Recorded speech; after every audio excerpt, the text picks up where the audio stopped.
dito sa industriya ng Pilipinas ay tatlo. Unang-una dyan, si Nora Honor. Si Nora Honor, mata pa lang pag umaarte, ang galing na. Sampo. Walang himalo!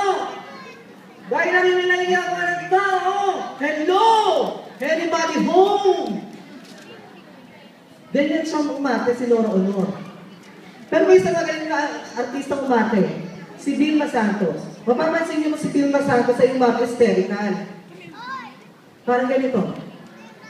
Junjun! Junjun! Asa si Junjun! Asa si Junjun! Asa si Junjun! Iniipid mo na naman si Junjun.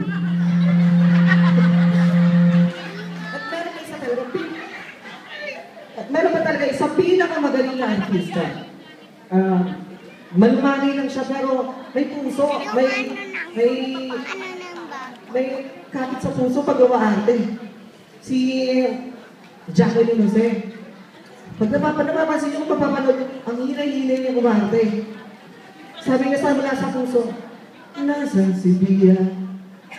Alam niyo ba minura ni Nora Honor yan sa Flor Contemplación? Sabi ni Nora Honor sa Flor Contemplación, mga putong ina niyo, ikaw babae, kung nangangat ka, huwag mo gawin pangkawat ng asawa ko!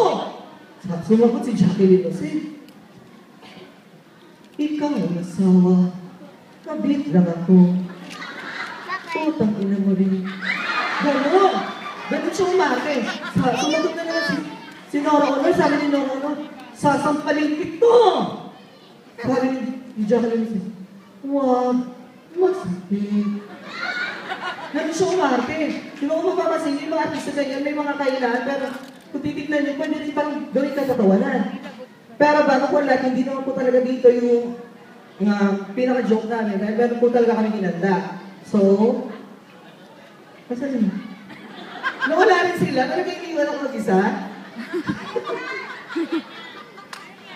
Kasi sila,